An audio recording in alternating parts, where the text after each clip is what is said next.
Hello guys! Welcome back to my channel, Tax Tutorials for MSME.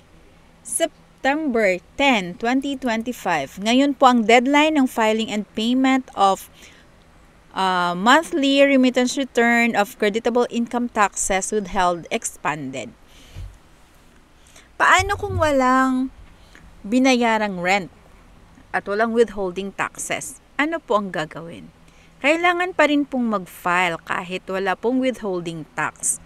Mag-file lang ng zero return.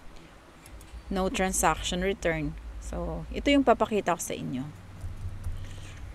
Dapat meron kayong na-download na offline EBIR Forms Package version 7.9.5.0. Then, i-encode ang inyong taxpayer details. Tax identification number, RDO code,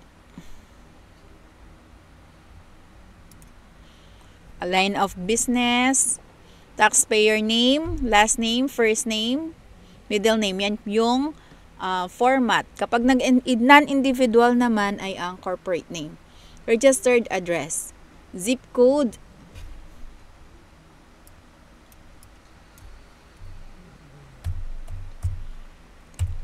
telephone number, and active email address para ma-receive ang tax return confirmation receipt galing sa EBIR form.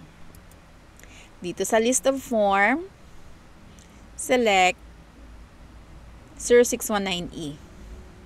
Then click fill up. Click OK.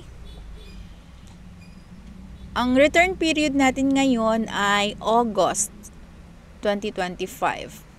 Ang due date ay September 10, 2025.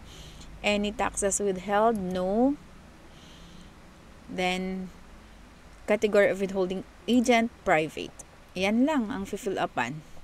Kapag on time ang filing, walang surcharge interest and compromise penalty.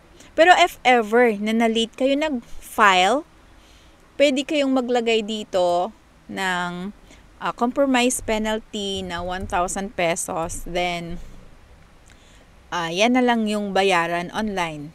I-accept na yan siya sa BIR kasi bago pa lang naman wala ka pang open case. Pero pag meron ng open case, kailangan magpa-approve doon sa RDO mismo bago magbayad sa bangko.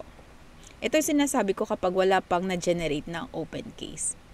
Dahil pasok tayo sa deadline, i-delete ko itong compromise penalty. Then, click save. Click validate. Okay. Then, click submit final copy. Click OK. Then, click OK. Pero this time, hindi ko siya i-click dahil sample lang ito. Kapag nasubmit na, i-print ang form, at i-file.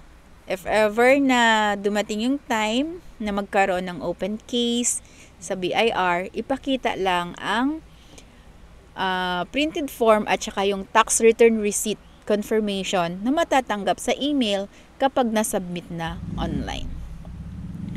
Okay, sana may natutunan kayo sa aking tutorial video ngayon. Please like and share my video para marami tayong matutulungan pang mga taxpayers. Thank you so much. Bye!